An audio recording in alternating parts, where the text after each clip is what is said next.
بسم الله الرحمن الرحيم الحمد لله رب العالمين والصلاة والسلام على أشرف الأنبياء والمرسلين نبينا محمد وعلى آله وصحبه أجمعين ومن تبعهم بإحسان إلى يوم الدين أما بعد فأعوذ بالله من الشيطان الرجيم بسم الله الرحمن الرحيم وما آتاكم الرسول فخذوه وما نهاكم عنه فانتهوا আজকে আলোচনা করব মদিনা মুনাওয়ারা বা মসজিদে নববীর জিয়ারত সম্পর্কে। যে নবী মুহাম্মদুর রাসূলুল্লাহ সাল্লাল্লাহু আলাইহি সাল্লাম মদিনা মুনাওয়ারা সম্পর্কে বা মদিনা মুনাওয়ারার যে মসজিদে নববী নামে পরিচিত, যে মসজিদ নবী করিম সাল্লাল্লাহু আলাইহি সাল্লাম নিজ হাতে তৈরি করেছিলেন, সেই মসজিদের জিয়ারত এবং সেই মসজিদে গিয়ে ইবাদত করা, নামাজ পড়ার ফজিলত সম্পর্কে এবং তার সাথে সাথে নবী করিম সাল্লাল্লাহু আলাইহি সাল্লামের কবরের জিয়ারত সম্পর্কে অনেকের যে ভুল ধারণা রয়েছে, এসবগুলি নিয়ে আলোচনা করব ইনশাআল্লাহ। আজকের অধিকাংশ আলোচনাই হবে একটি হজের বিষয়ের অত্যন্ত গুরুত্বপূর্ণ কিতাব শেখ আব্দুল আজিজ ইবনে বাজ রহমতুল্লাহ আলাইহির তাহকিক ওয়াল ইজাহ। এই বইটি পৃথিবীর অধিকাংশ ভাষায় অনুবাদ হয়েছে। এই বইটি বাংলা ভাষায় অনুবাদ করেছেন আবু মোহাম্মদ আলিমউদ্দিন নদিয়াবি সাহেব। তো এই বইয়ে একটি অধ্যায় তিনি কায়েম করেছেন মসজিদে নববীর জিয়ারত সম্পর্কে, এবং এ সম্পর্কে সঠিক তরিকা কি, আর এ সম্পর্কে ভ্রান্ত যে ধারণাগুলি রয়েছে, যেগুলি কোরআন হাদিসের পরিপন্থী বিদাতি আকীদা বা শিরকি আকীদা, সেসবগুলির উপর আলোকপাত করা হয়েছে। এ সম্পর্কে বিদাতপন্থীরা যেসব জাল হাদিস শুনিয়ে থাকে, সেসব জাল হাদিসের শনাক্ত করা হয়েছে। নবী করিম সাল্লাল্লাহু আলাইহি সাল্লামের মসজিদে নববী এর জিয়ারত করা এবং এই মসজিদে নামাজ পড়া, ইবাদত করা সুন্নাত, ফরজ নয়, ওয়াজিব নয়, সুন্নাত। যার পক্ষে সম্ভব হবে সে মসজিদে নববীতে গিয়ে আল্লাহর ইবাদত করবে, এই উদ্দেশ্যে সেখানে যাবে। উদ্দেশ্য হবে কি? মসজিদে নববী গিয়ে নামাজ আদায় করা, আল্লাহর ইবাদত করা, এই উদ্দেশ্যে সফর করবে। সে হজের আগে হোক অথবা পরে হোক, অথবা হজের সময় না হয় অন্য কোনো সময় হোক। কেউ রমজান মাসে আসলো ওমরায় দূর দূরান্ত থেকে, যখন ওমরায় আসলো, ওমরা তো মক্কায় শেষ হয়ে গেল, যদি তার পক্ষে সম্ভব হয় তাহলে মদিনা মুনাওয়ারা এসে মসজিদে নববীতে নামাজ পড়বে। হজে যদি আসে, হজে এসে যদি সম্ভব হয় তাহলে মদিনা মুনাওয়ারা এসে হজের আগে অথবা হজের পরে নামাজ পড়বে। কোনো নির্দিষ্ট পরিমাণ নামাজ পড়তে হবে এরকম কিছু নেই। এই ক্ষেত্রে একটি ভ্রান্ত ধারণা আছে যে কি 40 ওয়াক্ত নামাজ পড়তে হবে, এই জন্য 8 দিন হাজি সাহেবদেরকে রাখাও হয়, না রাখলে নারাজ হবে। মুআল্লিমরা তো হাজিদের চাহিদা নেই, গ্রাহকের চাহিদা। হ্যাঁ, তো আমাদের দেশ থেকে উপমহাদেশে যেসব হাজিরা আসে অধিকাংশ, তাদের এই ভুল আকীদা আছে যে 40 ওয়াক্ত নামাজ পুরা করতেই হবে মসজিদে নববীতে, 40 ওয়াক্ত পড়তে হবে, এরকম কিছু সহিহ হাদিসে প্রমাণ নেই। 100 ওয়াক্ত পড়েন আপনি, সারা বছরই পারেন তো থাকে যান, এখানে পড়েন আপনি, আর সম্ভব হলে না হলে 1 ওয়াক্তই পড়েন যতটা সম্ভব। কিন্তু এই 40 ওয়াক্তের আকীদা, এটি হচ্ছে ভুল আকীদা, যে আকীদা নিয়ে আমাদের দেশের অধিকাংশ হাজিরা আসে। এই মসজিদে নববীতে নামাজ পড়ার ফজিলত সম্পর্কে অনেকগুলি হাদিস রয়েছে, যে হাদিসগুলির অর্থ কাছাকাছি একই রকম। একটি হাদিস রয়েছে বুখারী মুসলিমে, নবী মুহাম্মদ রাসূলুল্লাহ সাল্লাল্লাহু আলাইহি সাল্লাম বলেছেন, সালাতুন ফি মসজিদি হাযা, 1 ওয়াক্ত নামাজ পড়া আমার এই মসজিদে, অর্থাৎ মসজিদে নববীতে, খায়রুম মিন আলফি সালাতিন, 1000 নামাজ অপেক্ষা উত্তম, ফিমা সিওয়াহু, অন্যান্য মসজিদের তুলনায়। অন্যান্য মসজিদে 1000 ওয়াক্ত নামাজ পড়ার তুলনায় উত্তম, খায়রুম মিন আলফি সালাতিন ফিমা সিওয়াহু ইল্লাল মসজিদুল হারাম, তবে মসজিদে হারাম বাদ দিয়ে। মসজিদে হারাম মানে মক্কা মুকাররমার মসজিদ, বাইতুল্লাহ, আল্লাহর ঘর যেখানে রয়েছে, এই মসজিদে হারামে নামাজ পড়লে ওর ফজিলত বেশি। কত ফজিলত তার রয়েছে? 1 লক্ষ নামাজের, মিয়াত আলফে সালাত। মদিনায় হলো আলফ সালাত, আর ওখানে হচ্ছে মিয়াত আলফ সালাত, মানে 100,000। হ্যাঁ, আব্দুল্লাহ বিন ওমর রাদিয়াল্লাহু তাআলা আনহু আরেকটি হাদিস বর্ণনা করছেন যে নবী করিম সাল্লাল্লাহু আলাইহি ওয়াসাল্লাম ইরশাদ করেছেন, সালাতুন ফি মসজিদি হাযা আফযালু মিন আলফি সালাতিন ফিমা সিওয়া ইল্লাল মসজিদুল হারাম। মুসলিম শরীফে এই riwayatটি রয়েছে। আব্দুল্লাহ বিন জুবাইর রাদিয়াল্লাহু তাআলা আনহু আরেকটি হাদিস বর্ণনা করেছেন, ওতে একটু তাফসীর রয়েছে। সালাতুন ফি মসজিদি হাযা আফযালু মিন আলফি সালাতিন ফিমা সিওয়াহু, আমার এই মসজিদে নামাজ পড়া অন্যান্য মসজিদের তুলনায় 1000 গুণ উত্তম। ইল্লাল মসজিদুল হারাম, তবে মসজিদে হারাম। ওয়া সালাতুন ফিল মসজিদিল হারাম, এক ওয়াক্ত নামাজ পড়া মসজিদে হারামে আফযালু মিন মিয়াতি সালাতিন ফি মসজিদি হাযা, আমার মসজিদে নামাজ পড়ার চাইতে 100 গুণ বেশি। 1000 গুণ মসজিদে নববীতে, আর 100 গুণ বেশি হলে কত হবে? 100,000 গুণ 1 লক্ষ। আর একটি হাদিস রয়েছে, হযরত জাবের রাদিয়াল্লাহু তাআলা আনহু বর্ণনা করেছেন, আন্না রাসূলুল্লাহ সাল্লাল্লাহু আলাইহি ওয়াসাল্লাম قال, রাসূলুল্লাহ বলেছেন, সালাতুন ফি মসজিদি হাযা আফদালু মিন আলফি সালাতিন ফি মা সিওয়াহু, আমার মসজিদে নামাজ পড়া অন্য মসজিদের তুলনায় 1000 গুণ উত্তম। ইল্লাল মসজিদুল হারাম, তবে মসজিদে হারামের কথা আলাদা। সালাতুন ফিল মসজিদিল হারাম আফদালু মিন মিয়াতি আলফি সালাতিন ফি মা সিওয়াহু, এখানে স্পষ্ট করে বলা হয়েছে যে মসজিদে হারামে এক ওয়াক্ত নামাজ পড়া অন্য মসজিদের তুলনায় কত? মিয়াত আলফি সালাত, 1 লক্ষ গুণ উত্তম। আখরাজাহু আহমদ, এই হাদিসটি মুসনাদ আহমদে রয়েছে, ইবনে মাজাতে রয়েছে। আর এই অর্থের অনেকগুলি হাদিস রয়েছে, এখানে কয়েকটি হাদিস বর্ণনা করা হল। একটি হাদিস আবু হুরায়রা বর্ণনা করেছেন, আর একটি হাদিস আব্দুল্লাহ বিন ওমর বর্ণনা করেছেন, আর একটি হাদিস আব্দুল্লাহ বিন জুবাইর বর্ণনা করেছেন, আর একটি হাদিস হযরত জাবের বর্ণনা করেছেন। এই ছিল এই সম্পর্কে হাদিস। তাহলে এই মসজিদগুলোতে নামাজ পড়ার ফজিলত রয়েছে। আরেকটি কথা এখানে বলে দিই যে মসজিদে নববীর ফজিলত সম্পর্কে একটি দুর্বল হাদিস রয়েছে, যে হাদিসটি আমাদের দেশে শোনানো হয় যে মসজিদে নববীর নামাজ পড়ার ফজিলত কত? 50,000। জানা আছে আপনাদের? এই 50,000 হাদিস দুর্বল। সহিহ হাদিস আছে 1000 গুণ, 50,000 নয়। মসজিদে নববীতে যখন পৌঁছবেন, আপনি নিয়ত করলেন যে কোথায় যাচ্ছেন? নবীর কবরের কাছে যাচ্ছেন, হাজিরি দিতে, দরবারে দরবারে হাজিরি দিতে যাচ্ছি। এক শ্রেণী বিদআতপন্থীরা বলে একটু হাজিরা দিতে যাচ্ছি, দরবারে হাজিরি দিতে, পীরের দরবারে হাজিরি দিয়ে অভ্যাস, ওই রকমই দরবারে হাজিরি দিচ্ছে। এইসব বিদআতি কথাবার্তা। আসছেন আপনি রাসূলুল্লাহ সাল্লাল্লাহু আলাইহি ওয়াসাল্লামের তৈরিকৃত মসজিদ, মোবারক বরকতপূর্ণ মসজিদে নামাজ পড়ার উদ্দেশ্যে, আল্লাহর ইবাদত করবো ওখানে, এই উদ্দেশ্যে, এই নিয়তে। নিয়ত হবে এইরকম। এই নিয়তে যাচ্ছেন তো নয়তো পড়েন নাকি? নয়তো তো পড়েন না। আপনি যাচ্ছেন মদিনা, এই নিয়ত করে, সুন্নতির নিয়ত করলে মসজিদে নববীতে নামাজ পড়ার জন্য যাচ্ছেন। আমার বিদাতি ভাইরা যে নিয়ত করে যে নবীর কবরে হাজিরি দিতে যাচ্ছি, তো এইরকম নিয়তি যদি করে তো নামাজে তো পড়ে না।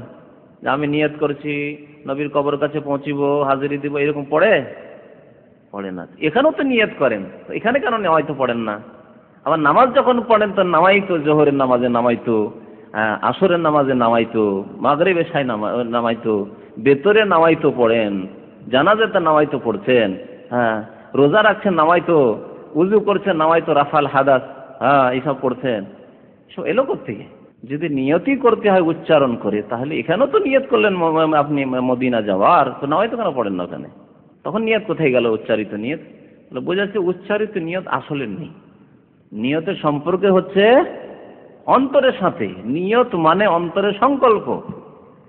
যখনই কোনো কাজের উদ্দেশ্য করেছেন, আপনার নিয়ত হয়ে গেছে, মানে অন্তরে সংকল্প হয়েছে কাজটি করব, মদিনা যাব, আমি হজে যাবো এবারে, এই নিয়ত হয়ে গেছে আপনার। এর নাম হচ্ছে নিয়ত।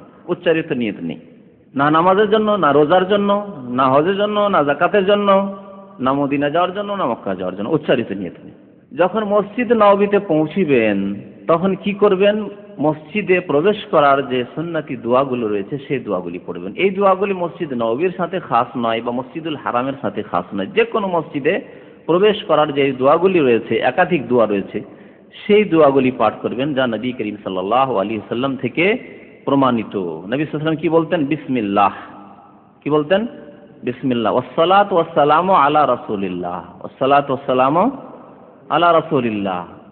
সালাত এবং সালাম, দরুদ ও সালাম পেশ করলেন রাসূলুল্লাহ সাল্লাল্লাহু আলাইহি ওয়াসাল্লামের উপরই। এই জন্য নয় যে মসজিদে নববীতে ঢুকছেন, আপনি এমনি মসজিদে গেলেও বলবেন বিসমিল্লাহ ওয়াসসালাতু ওয়াসসালামু আলা রাসূলিল্লাহ। তারপরে বলবেন আউযু বিল্লাহিল আযীম।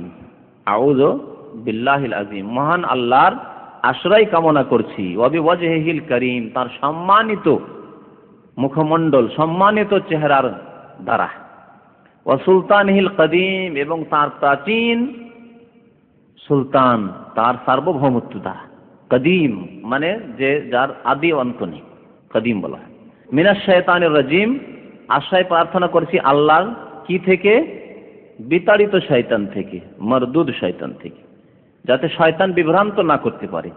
শয়তান আমার দ্বারা মসজিদে গিয়ে আমাকে গাফেল করে দিয়ে আল্লাহর জিকির থেকে গাফেল না করে দিতে পারে বা পাপ না করিয়ে দিতে পারে। নেকির উদ্দেশ্যে আমি মসজিদে প্রবেশ করছি, যাতে আল্লাহ এই নেকি করতে গিয়ে যাতে শয়তান বাধা না দিতে পারে। তারপরে বলবেন আল্লাহুম্মা ফতাহলি আবওয়াবা রাহমাতিকা, হে আল্লাহ তোমার রহমতের দরজা আমার জন্য খুলে দাও। আল্লাহুম্মা ফতাহলি আবওয়াবা রাহমাতিকা। এই ক্ষেত্রে কিছু বাড়তি কথাবার্তা আমাদের দেশে বলা হয় যেগুলি নেই। কারো মনে আছে? বাড়তি শব্দ কিছু বাড়ায় এই ক্ষেত্রে, আল্লাহুম্মা ফতাহলি আবওয়াবা রাহমাতিকা, হ্যাঁ আল্লাহ জানেন তাহলে এরকম কিছু শব্দ বাড়ায়, এসব নেই হাদিসে। বাড়াবেন না, সংযোজন করবেন না, যেহেতু দ্বীন ইসলাম যখন কমপ্লিট দিন, পূর্ণাঙ্গ জীবন বিধান, ছোট থেকে বড় পর্যন্ত সবকিছুই রয়েছে, তো আপনাকে এই অধিকার কে দিল যে আপনি সংযোজন করবেন? কোনো অধিকার নেই।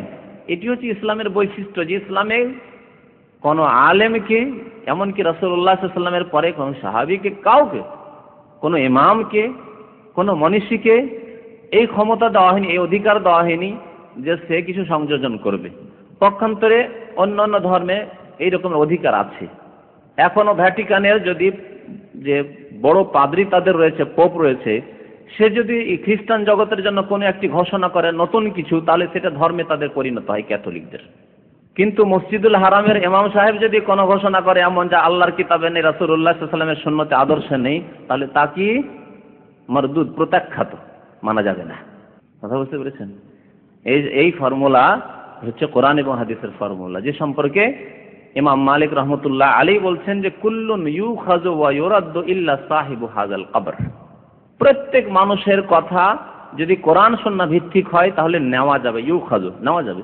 কোরআন সুন্নাহ ভিত্তিক ইমাম আবু হানিফা বলেছেন নেওয়া যাবে, অসুবিধা কি?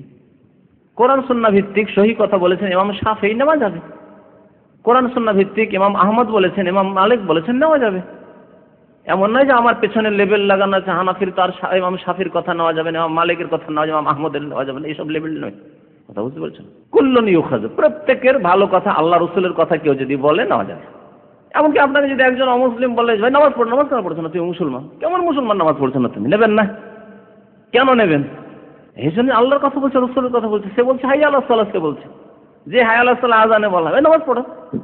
কুল্লুন ইউখাযু, প্রত্যেকের কথা নেওয়া যাবে যদি আল্লাহর কথা হয়, রসুলের কথা, দ্বীনে ইসলামের কথা, নির্ভেজাল কথা হয়। তাহলে ওয়া ইউরাদ্দু, এবং প্রত্যাখ্যান করা যাবে, নেওয়া যাবে না। কখন নেওয়া যাবে না? আল্লাহর কিতাবে যদি না থাকে, আল কোরআনে না থাকে, রাসূলুল্লাহ সাল্লাল্লাহু আলাইহি ওয়াসাল্লামের সুন্নতে আদর্শে হাদিসে না থাকে, ইসলামে কোনো প্রুফ নেই, নেওয়া যাবে না। সে ইমাম আবু হানিফাই বলুক, ইমাম শাফিঈ বলুক, আর ইমাম মালিকই বলুক, আর ইমাম আহমদই বলুক, কোনো সাহাবী পর্যন্ত বলুক, নেওয়া যাবে না যদি তার প্রমাণ রাসূলুল্লাহ সাল্লাল্লাহু আলাইহি ওয়াসাল্লাম থেকে না থাকে। ওয়া ইউরাদ্দু, ছেড়ে দিতে হবে। ইল্লা সাহিবু হাযাল কবর, তবে এই কবরওয়ালার কথা সবগুলি নিতে হবে। ওয়া আশারা ইলা কবরি রাসূলিল্লাহ সাল্লাল্লাহু আলাইহি ওয়াসাল্লাম, ইমাম মালিক রাহমাতুল্লাহ আলাইহি দর্শ দিতেন হাদিসের মসজিদ নববীতে বসে। তিনি তো মদিনার ইমাম, তার জন্ম মদিনায়, মদিনার ইমাম তিনি, তার বংশ সব মদিনার বাসী। তো তিনি মদিনার মসজিদ নববীতে দর্শ দিতেন। রিয়াজুল জান্নাহ, রওজায় বসে, রওজা বুঝেন তো, রিয়াজুল জান্নাহ যে সাদা কার্পেট বিছানো এলাকা। ইশারা করছেন রাসূলুল্লাহ সাল্লাল্লাহু আলাইহি ওয়াসাল্লামের কবরের দিকে, যে মা আয়েশা রাদিয়াল্লাহু তাআলা হুজরার মধ্যে রয়েছে। ওয়া আশারা ইলা কবরি রাসূলিল্লাহ সাল্লাল্লাহু আলাইহি ওয়াসাল্লাম, ইশারা করছে ইল্লা সাহিবু হাযাল কবর, তবে এই যে কবরবাসী রয়েছেন অর্থাৎ রাসূলুল্লাহ সাল্লাল্লাহু আলাইহি ওয়াসাল্লাম, তার একটি কথা ছাড়া যাবে না। এই কথা বললে হবে যে এটি তো সুন্নত, দাড়ি তো সুন্নত, হ্যাঁ এটি তো মাকরুহ, যারা সিগারেট খায় এটি তো মাকরুহ, করলে অসুবিধা নেই, করা যাবে। ছোট কথা হোক বড় কথা হোক, রফে দেন তো সুন্নত, আমিন জোরে বলা তো সুন্নত।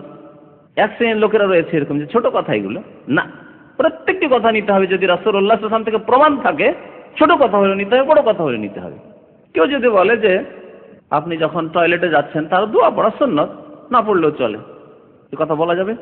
রাসূলুল্লাহ সাল্লাল্লাহু আলাইহি ওয়াসাল্লাম বলেছেন, বলতে হবে। যখন তুমি বাইতুল খালায় যাবে, টয়লেটে যাবে, বলবে আল্লাহুম্মা ইন্নী আউযু বিকা মিনাল খুবুসি ওয়াল খাবায়েস। যখন বাইতুল খালা থেকে বের হবে তখন বলবে গফরানাকা। কেউ যদি বলে যেন সুন্নত, না করলে কি হবে? না, নবী সাল্লাল্লাহু আলাইহি ওয়াসাল্লাম দিয়েছেন, নিতে হবে। ওয়া মা আতাকুমুর রাসূলু ফাখুযুহু ওয়া মা নাহাকুম আনহু ফান্তাহু। প্রথমে এই আয়াতের অংশটি সূরা হাশরের আয়াত নম্বর 7 বলেছি। ওয়া মা আতাকুমুর রাসূলু, যা রাসূল দেন, ফাখুযুহু, নিয়ে নাও, গ্রহণ করো। ওয়া মা নাহাকুম আনহু, যা থেকে নিষেধ করেছেন, ফান্তাহু, বিরত থাকো। সে তুমি মাকরুই মনে করো, আর হারাম মনে করো, আর নাজায়েজ অবৈধই মনে করো, যা কিছু বলো, তোমার ভাষা যাই হোক না কেন, এমন নয় যে হারাম সুতরাং করা যাবে না, আর অপছন্দনীয় সুতরাং মাকরু করা যাবে না। রাসূলুল্লাহ সাল্লাল্লাহু আলাইহি ওয়াসাল্লাম আদর্শ নেই, ফান্তাহু, বিরত থাকো, ছেড়ে দাও। তো এই দোয়াগুলি পড়ে মসজিদে প্রবেশ করবেন, আর এই দোয়াগুলি যে কোনো মসজিদে প্রবেশ করার সময় পড়া সুন্নাত। তারপরে মসজিদ নববীতে গিয়ে মসজিদে ঢুকলে কি করতে হয়? মসজিদের হক কি? 2 রাকাত নামাজ পড়া। এই মসজিদের নাম মানে এই নামাজের নাম হচ্ছে তাহিয়াতুল মসজিদ, মসজিদ সালাম। তাহিয়াতুল মসজিদ, তাহিয়া মানে সালাম, মসজিদের সালাম। আমাদের দেশে সেলামি বলে না, সেলামি, দোকানের সেলামি দিতে হয়। তারপরে আগের জামানায় সন্তান ইংরেজদের জামানায় ওই জমিনদারদের দরবারে পৌঁছিতে হলে সেলামি দিতে হতো, নবাবের দরবারে সালামি দিতে হতো, সেলামি ছাড়া পৌঁছা যেত না। হ্যাঁ, নতুন জামাইকেও? আচ্ছা, 1800 তো সালামি লাগে এখন, বলছে দেখেন 1800 তো সেলামি লাগে এখন। তো এসব সেলামি নাই, মসজিদের সালামি আছে যেহেতু আল্লাহ রসুল বলেছেন। কিন্তু পীরের দরবারে সালামি, জমিদারের দরবারে সালামি, নবাবের দরবারে সালামি, রাজা প্রধানমন্ত্রীর দরবারে সালামি, ওসব সালামি নেই। সালামি আছে আসসালামু আলাইকুম রহমতুল্লাহ। মুসলমানদের সালামি হচ্ছে কারো কাছে প্রবেশ, আসসালামু আলাইকুম রহমতুল্লাহ, এই হচ্ছে সালামি, আর কোনো সালামি নেই। টাকা পয়সার কোনো সালামি নেই, নজর নিয়াজ মান্নত পেশ করতে হবে কিছু, এসব কোনো সালামি নেই। তো তাহিয়াতুল মসজিদ পড়বেন। এই তাহিয়াতুল মসজিদ মসজিদের যে কোনো অংশ পড়লেই চলে, তবে এই ক্ষেত্রে উত্তম হচ্ছে রাউদাতুন মির রিয়াদুল জান্নাহ, রাউদা শরীফ, যেটি হাদিসের ভাষায়, ইসলামের ভাষায় যেটি রাউদা শরীফ, সেখানে নামাজ পড়তে হবে। এই 2 রাকাত নামাজ পড়লে ভালো। যেই জায়গাটি হচ্ছে, কোন জায়গাটি? কি? নবী সাল্লাল্লাহু আলাইহি ওয়াসাল্লামের কবর। আমাদের দেশে যে এক শ্রেণীর বক্তারা বলে যে আমার দুরুদ সালামটুকু নবী পাকের রওজা মোবারকে পৌঁছে দাও, বা রওজা শরীফে পৌঁছে দাও। তো রওজা শরীফ মানে তো এরা মনে করে কি? কবর। নবীর কবরের নাম হচ্ছে তাদের নিকট রওজা, আর পীরের কবর হলে মাজার, আর বাবার কবর হলে কবর। মিসকিন, অসহায় মিসকিন কবর, সে কবরে আছে, আর পীর আবার মাজারে আছে। হ্যাঁ, নবী আবার রওজায় আছে না, কবর কবর। সাহাবায়ে কেরামরা নবী করিম সাল্লাল্লাহু আলাইহি ওয়াসাল্লামের কবরকে কবর বলেছেন। আমি কোন এক আলোচনায় বেশ কয়েকটি হাদিস পেশ করেছিলাম সাহাবায়ে কেরামদের উক্তি, যে নবী সাল্লাল্লাহু আলাইহি ওয়াসাল্লামের কবরকে তারা কবর বলে আখ্যায়িত করেছে, কবর বলে আখ্যায়িত করেছে। কবর কবর, তার নাম হচ্ছে কবর। তো রওজা যেটিকে বলা হয়েছে সেটি নবী সাল্লাল্লাহু আলাইহি ওয়াসাল্লামের কবর নয়। নবী সাল্লাল্লাহু আলাইহি ওয়াসাল্লামের কবর তো রয়েছে মা আয়েশা রাদিয়াল্লাহু তাআলা যে হুজরা বা রুম ছিল, ঘর, সেই ঘরের মধ্যে কবর রয়েছে, সেটি রওজা নয়। রওজা হচ্ছে এই ঘর থেকে শুরু করে নবী সাল্লাল্লাহু আলাইহি ওয়াসাল্লামের মেম্বার পর্যন্ত, এর নাম হচ্ছে রওজা। যেহেতু নবী করিম সাল্লাল্লাহু আলাইহি ওয়াসাল্লাম বলেছেন মা বাইনা বাইতি ওয়া মিম্বারি রাউদাতুম মিন রিয়াদুল জান্নাহ, আমার ঘর আর আমার মেম্বারের মাঝখান হচ্ছে জান্নাতের বাগান সমূহের একটি বাগান। রওদা মানে বাগান, রিয়াদ বাগান সমূহ, রিয়াদ মানে বাগান সমূহ, রওদাতুনের বহুবচন জমা। তো আমার ঘর আর আমার মেম্বারের মাঝখানের জায়গাটি হচ্ছে জান্নাতের বাগান সমূহের একটি বাগান, জান্নাতের উদ্যান। তো এখানে গিয়ে ওই তাহিয়াতুল মসজিদ পড়লে ভালো। এই ফজিলত হাসিল করলেন যে জান্নাতের বাগানে নামাজ পড়লেন, জান্নাতের বাগানে নামাজ পড়লেন, রাউদাতুম মিন রিয়াদিল জান্নাহ। এই হাদিসের ব্যাখ্যায় কেউ কেউ বলেছেন এই জায়গায় যারা ইবাদত করবে সে জান্নাতের বাগানে পৌঁছবে, এও কেউ অর্থ করেছে। আর কেউ কেউ বলেছে বাহ্যিক অর্থ, যে রাউদাতুল জান্নাতের বাগান সমূহের একটি বাগান, অর্থাৎ জান্নাতের এটি একটি অংশ। চিত্র নয়, আল্লাহ রাব্বুল আলামিন ভালো জানেন জান্নাতের অংশ কি দিক দিয়ে। বাহ্যিক অর্থে অংশ না, জান্নাতের অংশ করে দেওয়া হবে, এই অংশটিকে জান্নাতে নিয়ে গিয়ে তার অংশ অন্তর্ভুক্ত করে দেওয়া হবে, তাও হইতে পারে, তাও হইতে পারে জান্নাতের অংশেরই অর্থ। আর যেটি হচ্ছে বাহ্যিক অর্থ নয়, যেটি বললাম যে এখানে নামাজ পড়লে জান্নাতে পৌঁছা যাবে, জান্নাতের অংশই হলো, মানে এখানে নামাজ পড়লে জান্নাত চলে গেলেন, এই অর্থ হইতে পারে, আল্লাহু আ'লাম। তারপরে যখন মসজিদ নববীতে পৌঁছে গেছেন, মসজিদ নববীতে আপনি তাহিয়াতুল মসজিদ পড়লেন, তখন আপনার ক্ষেত্রে সুন্নাত, অথবা যারা কাছে রয়েছে তাদের ক্ষেত্রে সুন্নাত, মাঝে মাঝে এসে নবী করিম সাল্লাল্লাহু আলাইহি ওয়াসাল্লামের কবরের কাছে এসে কি করবে? সালাম পেশ করবে, সালাম দেবে, হচ্ছে সুন্নাত। এবং নবী সাল্লাল্লাহু আলাইহি ওয়াসাল্লামের সাথে আর কয়টি কবর রয়েছে? হযরত আবু বকর সিদ্দিক রাদিয়াল্লাহু তাআলা কবর রয়েছে, আর ওমর ফারুক রাদিয়াল্লাহু তাআলা কবর রয়েছে। তো তাদের উপরও সালাম পেশ করবে। এই সালাম পেশ করার প্রমাণ সাহাবায়ে কেরাম থেকে রয়েছে। কিভাবে সালাম পেশ করবেন? আদবের সাথে, শোরগোল না করে, হট্টগোল না করে, চিৎকার না করে, মানুষের সাথে কথাবার্তা না বলে, কাউকে ধাক্কা না দিয়ে ওখানে দাঁড়িয়ে আপনি সালাম পেশ করবেন। তো দাঁড়াবেন, কিভাবে দাঁড়াবেন? নামাজে যেমন বুকে হাত বাঁধেন বা নাভির নিচে হাত বাঁধেন, এরকম হাত বেঁধে অনেক বিদাতিরা এরকম করে। বুকে হাত বেঁধে বা নাভির নিচে হাত বেঁধে যেমন নামাজে দাঁড়ায় ওইভাবে দাঁড়ায়। এটি সুন্নাতের খেলাফ কাজ, বিদআত। এভাবে দাঁড়াবেন না। যেভাবে আল্লাহর দরবারে দাঁড়িয়ে নামাজ পড়ছেন ওইভাবে আপনি নবী সাল্লাল্লাহু আলাইহি ওয়াসাল্লামের সামনে সালাম পেশ করার জন্য দাঁড়াবেন, এটি হচ্ছে বিদআত এবং এইভাবে শিরক শুরু হয়েছে। বাড়াবাড়ি করতে গিয়ে শিরক শুরু হয়েছে, বাড়াবাড়ি করতে গিয়েই শিরক আর এবং কুফরি শুরু হয়েছে। এজন্য এর থেকে সতর্ক করেছেন নবী করিম সাল্লাল্লাহু আলাইহি ওয়াসাল্লাম, ইয়াকুম আল গুলু ফিদ-দ্বীন, সাবধান তোমরা নিজেকে গোলু থেকে, বাড়াবাড়ি থেকে বাঁচিয়ে রাখে। বাড়াবাড়ি করে, বাড়াবাড়ি করতে গিয়ে ঈসা আলাইহিস সালামকে ইবরুল্লাহ করে ফেললো খ্রিস্টানরা। এখনো বাড়াবাড়ি করতে গিয়ে আল্লাহর সামনে দাঁড়িয়ে যেমন ভাবে নামাজ পড়েন ওইভাবে দাঁড়িয়ে যদি আপনি সালাম পেশ করা শুরু করেন, এভাবে শিরক শুরু হবে। বাড়াবাড়ি করতে কবর পূজা, মাজার পূজা শুরু হয়েছে। কবরকে মাজার বলা শুরু হয়েছে। বাড়াবাড়ি করতে গিয়ে কবরকে রওজা বলা শুরু হয়েছে। এসব বাড়াবাড়ি। নবী করিম সাল্লাল্লাহু ফাইন্নামা আহলাকা মান কানা ক্বাবলাকুম আল গুলু ফিদ-দ্বীন, কারণ তোমাদের পূর্বে যেসব জাতিরা এসেছিল, ইহুদি খ্রিস্টান বা অন্যান্য জাতিরা এসেছিল, সম্প্রদায় এসেছিল, তাদেরকে ধর্মের ক্ষেত্রে বাড়াবাড়ি ধ্বংস করেছে। ধর্মের ক্ষেত্রে বাড়াবাড়ি করতে গেছে, গিয়ে তারা ধ্বংস হয়েছে, তাদের দ্বীনকে নাশ করে দিয়েছে, তাদের ধর্মকে ধ্বংস করেছে, বিকৃত করে দিয়েছে। আরো নবী করিম সাল্লাল্লাহু আলাইহি ওয়াসাল্লাম ইরশাদ করেছেন, লা তুতুরুনি কামা আতরাতিন নাসারা ঈসা ইবনে মারইয়াম। এই হাদিস অনেকবারই শুনেছেন, আমার মনে হয় গত সপ্তাহে শুনেছিলেন, যে ঈসা ইবনে মারইয়ামের ক্ষেত্রে যেমন বাড়াবাড়ি করেছে খ্রিস্টানরা, তোমরা তা করিও না। আমি ফাইন্নামা আনা আবদুন ফাকুলু আব্দুল্লাহি ওয়া রাসূলুহু, আমি আল্লাহর গোলাম, আল্লাহর দাস, সুতরাং বলো যে মুহাম্মদ সাল্লাল্লাহু আলাইহি ওয়াসাল্লাম কে, আল্লাহর বান্দা এবং রাসূল। বাড়াবাড়ি করবে না। তবে আদবের সাথে দাঁড়াতে হবে, সেখানে গিয়ে চিৎকার না হয়, হইচই না হয়। যেহেতু আল্লাহ রাব্বুল আলামিন সূরা হুজরাতে নবী করিম সাল্লাল্লাহু আলাইহি ওয়াসাল্লামের আওয়াজের উপর আওয়াজ উঁচু করা কঠোরভাবে নিষেধ করেছেন, বড় গুনাহ। লা তারফাউ আসওয়াতাকুম ফাওকা সাওতিন নবী, নবী সাল্লাল্লাহু আলাইহি ওয়াসাল্লামের আওয়াজের উপর তোমরা আওয়াজ উঁচু করিও না। এই আয়াত নাযিল হয়েছে নবী সাল্লাল্লাহু আলাইহি ওয়াসাল্লামের মজলিসে বসে, আপোষে কেউ, যেমন অনেকে শুনছে, এখানে তো সবাই শুনছেন প্রায়, কিন্তু দুজন লোক হয়তো কথাবার্তা বলতে গিয়ে তর্ক শুরু হয়েছে, আওয়াজ উঁচু হয়ে গেছে। অনেকে এরকম করে, শুনছে, তার মধ্যে আপোষে কিছু কথাও বলছে, যেটি মজলিসের আদবের খেলাফ। মজলিসে, আর বিশেষ করে দ্বীনি মজলিস হলে একেবারেই খেলাফ, যে দ্বীনের কথা, আল্লাহ এবং রাসূলের কথা আলোচনা হচ্ছে, আর আপনি নিজের গল্প সারছেন তার মধ্যেই। আল্লাহ বলছেন, লা তারফাউ আসওয়াতাকুম ফাওকা সাওতিন নবী, তোমরা নিজের আওয়াজ নবী সাল্লাল্লাহু আলাইহি ওয়াসাল্লামের আওয়াজে উঁচু করিও না। সুতরাং সেখানে গেলে যাতে করে হইচই না হয়, হট্টগোল না হয়, ধাক্কাধাক্কি না হয়। তারপরে বলবেন সেখানে গিয়ে সালামি, আসসালামু আলাইকা ইয়া রাসূলুল্লাহ ওয়া রাহমাতুল্লাহি ওয়া বারাকাতুহু, হে আল্লাহর রাসূল, আপনার উপর আল্লাহর পক্ষ থেকে শান্তি বর্ষিত হোক, সালাম, আল্লাহর রহমত বর্ষিত হোক, আর আল্লাহর পক্ষ থেকে বরকত নাযিল হোক। এই জিয়ারত করতে গিয়ে বাড়তি যদি কিছু কথাবার্তা, নবী করিম সাল্লাল্লাহু আলাইহি ওয়াসাল্লামের কিছু গুণাবলী রয়েছে, এই গুণাবলীগুলি যাতে শিরক না আসে, যে সব বৈশিষ্ট্য নবী সাল্লাল্লাহু আলাইহি ওয়াসাল্লামের রয়েছে, এইসব যদি বলে তো বলা জায়েজ রয়েছে। যেমন শেখ ইবনে বাজ রাহমাতুল্লাহ আলাইহি বলছেন যে যদি বলে জিয়ারত করতে গিয়ে, আসসালামু আলাইকা ইয়া নবী আল্লাহ, হে আল্লাহর নবী, আপনার উপর আল্লাহর পক্ষ থেকে শান্তি বর্ষিত। আসসালামু আলাইকা ইয়া খিরাতাল্লাহ মিন খালকিহি, আপনার উপর সালাম বর্ষিত হোক যিনি হচ্ছেন সৃষ্টির সেরা। হে সৃষ্টির সেরা, আপনার উপর সালাম বর্ষিত। সৃষ্টির সেরা অবশ্যই তিনি। সুতরাং আপনি বললেন যে হে সৃষ্টির সেরা, আপনার উপর সালাম বর্ষিত হোক, আরবিতে নয় বাংলায় বললেন, কোনো অসুবিধা নেই। নিজের ভাষায় বললো, কোনো অসুবিধা নেই। আসসালামু আলাইকা ইয়া সাইয়্যিদাল মুরসালিন, আপনার উপর সালাম বর্ষিত হোক হে রাসূলদের সরদার। রাসূলদের তিনি সাইয়্যিদুল মুরসালিন, সাইয়্যিদু ওয়ালাদে আদম, আদম সন্তানের যত সন্তান জন্মেছে তার মধ্যে তিনি হচ্ছেন তাদের সেরা, তাদের সরদার, রাসূলদের সরদার, ইমামুল মুরসালিন, ইমামুল মুত্তাকিন।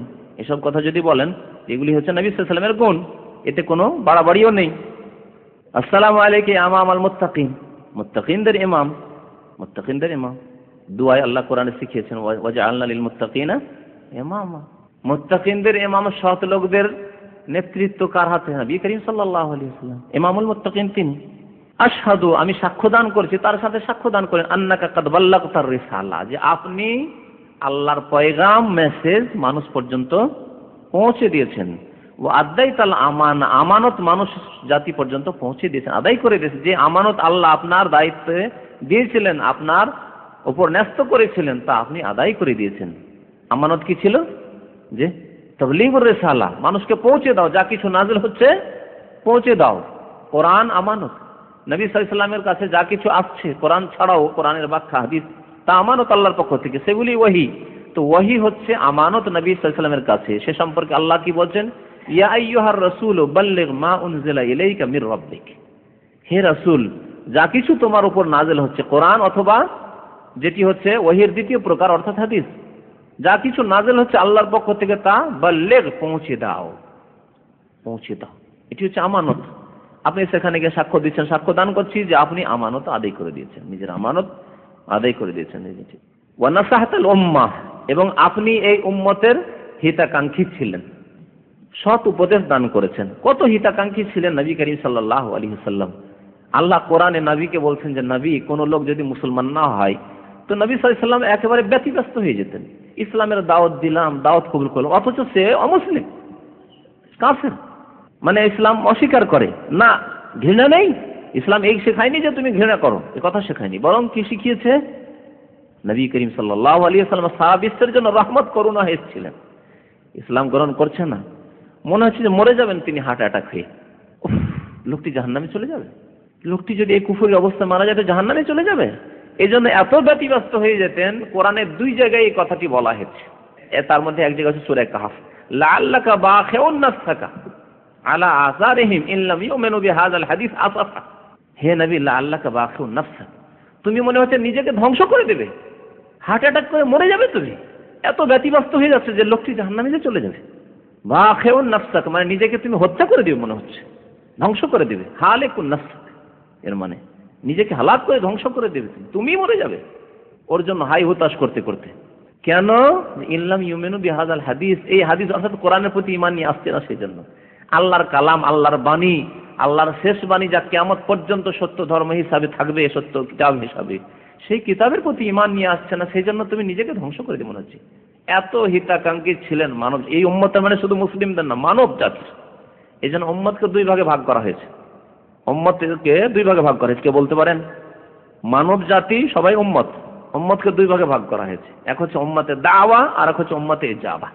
উম্মতে ইজাবা মানে যারা সাড়া দিয়েছে, নবী সাল্লাল্লাহু আলাইহি সাল্লামের দাওয়াতে, ডাকে সাড়া দিয়েছে, কালেমার সাক্ষ্য দান করেছে, আশহাদু আল্লা ইলাহা ইল্লাল্লাহ ওয়া আশহাদু আন্না মুহাম্মাদান আবদুহু ওয়া রাসূলুহু, এই বলে সাড়া দিয়েছে। আল্লাহ, আমি সাক্ষ্য দান করছি যে তোমার ছাড়া কেউ সত্য মাবুদ নেই। আরো সাক্ষ্য দান করছি যে মুহাম্মদ সাল্লাল্লাহু আলাইহি ওয়াসাল্লাম আল্লাহর বান্দা এবং রাসূল। সাক্ষ্য দান করে সাড়া দিয়েছে। কোরআনে যা আছে বাস্তবায়ন করে, নবী সাল্লাল্লাহু আলাইহি ওয়াসাল্লামের আদর্শ সুন্নতে যা আছে, হাদিসে আছে, যা বাস্তবায়ন করে। উম্মতে ইজাবা কবুল করেছে, দাওয়াতে লাব্বাইক বলেছে, আজির। আর আছে উম্মতের দাওয়া, তারা কবুল করেনি, কিন্তু তাদেরকে দাওয়াত দিতে হবে, দাওয়াত দিতে হবে, আহ্বান করতে হবে, আহ্বানের উম্মত। তো এখানে আপনি বলছেন যে আমি সাক্ষ্য দান করছি যে নাসাহাতাল উম্মাহ, আপনি উম্মতের হিতাকাঙ্ক্ষী, আপনি উম্মতকে নসিহত করেছেন। নসিহত, এমন হিতাকাঙ্ক্ষী নবী করিম সাল্লাল্লাহু আলাইহি ওয়াসাল্লাম ছিলেন। ওয়াজাহাদা ফিল্লাহি হাক্কা জিহাদিহি, ওয়াজাহাদা ফিল্লাহি হাক্কা জিহাদি, এবং আল্লাহর সন্তুষ্টির জন্য আপনি সত্যিকার যেমন জিহাদ করা উচিত, যেমন পরিশ্রম করা উচিত, যেমন মেহনত করা উচিত, তেমন মেহনত আপনি করেছেন। হাত্তা আতাকাল ইয়াকিন, এই পর্যন্ত, এমনকি আপনি শেষ মুহূর্ত পর্যন্ত, আপনার শেষ নিঃশ্বাস ত্যাগ করা পর্যন্ত আপনি আল্লাহর রাস্তায় সংগ্রাম করতে থেকেছেন, জিহাদ করতে থেকেছেন, আপনি মেহনত পরিশ্রম করতে থেকেছেন। আপনি করেননি? শেষ মুহূর্তে আওয়াজ বেরোচ্ছে না, দাঁড়াতে পারছেন না, নামাজ পড়ার জন্য ওঠার চেষ্টা করছেন, উঠতে পারছেন না। বারবার যখন একটু সচেতন হচ্ছেন, হুঁশ ফিরে আসতে, জিজ্ঞাসা হাল সাল্লান নামাজ, লোকেদের নামাজ পড়া হয়ে গেছে, নামাজ পড়েছে লোকেরা, চিন্তা আছেন যে আমি তো এইরকম অবস্থাতে, লোকেরা হয়তো আমার অপেক্ষাতে নামাজকে কাজাই করে দিল, যে আচ্ছা আচ্ছা আচ্ছা দেখি হয়তো নবী আসবেন, কাজা করে দিল নাকি, নামাজ পড়েছেন, নামাজ পড়েছেন। তারপরে শেষ উপদেশ কি ছিল? আসসালাত আসসালাত আসসালাত ওয়া মা মালাকাত আইমানুকুম, সাবধান, নামাজ, নামাজকে ভুলবে না, নামাজকে ভুলবে না, এবং তোমরা দাস দাসীর উপর অত্যাচার করবে না, তোমাদের মাথা হাতে যারা কাজকর্ম করে, তোমাদের চাকর নকর, তাদের উপর জুলুম করবে না, ভারী বোঝা চাপিয়ে দেবে না, তাদেরকে এমন দায়িত্ব ডিউটি দিয়ে দিবে না যা তাদের পক্ষে করা সম্ভব না হয়। একটি আল্লাহর হকের কথা হাক্কুল্লাহ, আর একটি হাক্কুল ইবাদ, 2 দিকে ইঙ্গিত করা হয়েছে এখানে, তাই না? চিন্তা করেন আপনি যে কত শর্টে সংক্ষেপে, অতীত জাওয়ামিউল কালিম, নবী করিম সাল্লাল্লাহু আলাইহি সাল্লামকে শর্ট কথা বলা আল্লাহ স্পেশাল তৌফিক দিয়েছেন, যা মানুষ অন্য কোনো মানুষকে দেওয়া হয়নি। কথা অল্প কিন্তু কত ব্যাপকতা। আল্লাহর অনেক হক রয়েছে, তার মধ্যে অত্যন্ত গুরুত্বপূর্ণ হক কালেমা পড়ার পরে কি সালাত। সালাত সালাত বলে ইঙ্গিত আল্লাহর হকের ক্ষেত্রে অবহেলা করবে না। আর মানুষের অনেক হক রয়েছে, তার মধ্যে সবচাইতে বড় পাপ হচ্ছে জুলম, যে কোনো রকমের জুলম। আর সবগুলি জুলুমে সব শামিল, আমা মালাকাত আইমানুকুম। আর মানুষের যখন নিজের মাতাহাত থাকে, আপনার আয়ত্তে কেউ থাকে, আপনার গোলামি করছে কেউ, আপনার বাড়ি চাকর, তখন মনে করি কি করে নেবে, আমার চাকর, আমি খেতে দিলে খাই, আমি বেতন দিলে খেতে পাই, না হলে পাই না। তাহলে স্বাভাবিক জুলুম করে দিতে পারেন, সাবধান, তাদের জুলুম করবেন। তাহলে তাদের যদি জুলুম না করেন, তাহলে অন্য যারা রয়েছে স্বাধীন আপনার মতো, ওরাও পয়সা লাগ, তাহলে সহজে আপনি সাহস করবেন না জুলুম করার, বা করতে যাবেন না। এইভাবে নবী করিম সাল্লাল্লাহু আলাইহি ওয়াসাল্লাম শেষ মুহূর্ত পর্যন্ত আল্লাহর রাস্তায় মেহনত করতে থেকেছেন, পরিশ্রম করতে থেকেছেন, সত্য কথা বলতে থেকেছেন। ওয়াজাহাদা ফিল্লাহি হাক্কা জিহাদিহি হাত্তা আতাকাল ইয়াকিন। তো এসব গুণাবলী বলে নবী করিম সাল্লাল্লাহু আলাইহি ওয়াসাল্লামের প্রতি সালাম পেশ করা যেতে পারে।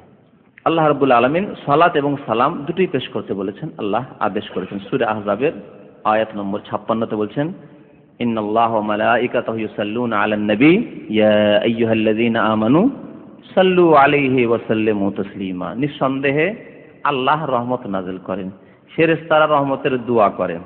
কার জন্য? নবীর জন্য। নবীর উপর আল্লাহর রহমত নাযিল করেন এবং ফেরেশতারা রহমতের দোয়া করেন। যেহেতু ফেরেশতা তার রহমত নাযিল করতে পারবেন না, ঠিক না? ফেরেশতা তো আল্লাহর বান্দা, সুতরাং অর্থ এইভাবে করতে হবে। যদি একটি শব্দ দিয়ে কোরআনে তা ব্যক্ত করা হয়েছে, কিন্তু আল্লাহর রহমত নাযিলকারী আর ফেরেশতা রহমতের দোয়া করে, আল্লাহর কাছে দরখাস্ত করবে, আল্লাহর বান্দা তারাও। সুতরাং যখন আল্লাহর রহমত নাযিল করে থাকেন, ফেরেশতারা রহমতের দোয়া করে, তো তোমরা কেন করবে না? ইয়া আইয়ুহাল্লাযীনা আমানু, সুতরাং হে ঈমানদার মানুষেরা, সাল্লু আলাইহি, নবী করিম সাল্লাল্লাহু আলাইহি সাল্লামের উপর কি করো? সালাত পেশ করো। ওয়া সাল্লিমু তাসলিমা, এবং সালাম পেশ করার মতো সালাম পেশ করো। তারপরে হযরত আবু বকর সিদ্দিক রাদিয়াল্লাহু তাআলা একটু সরে যান, যেটা একটু সরলেই সামনে হবে আবু বকর রাদিয়াল্লাহু তাআলার কবরে। সরে গিয়ে এক কদম দেড় কদম সরে গিয়ে আপনি আবার সালাম বলেন। আবু বকর রাদিয়াল্লাহু তাআলা, আসসালামু আলাইকা ইয়া আবা বকর ইয়া খলিফাতা রাসূলিল্লাহ। এইভাবে রাসূলুল্লাহ সাল্লাল্লাহু আলাইহি ওয়াসাল্লাম তিনি খলিফা ছিলেন, প্রথম খলিফা।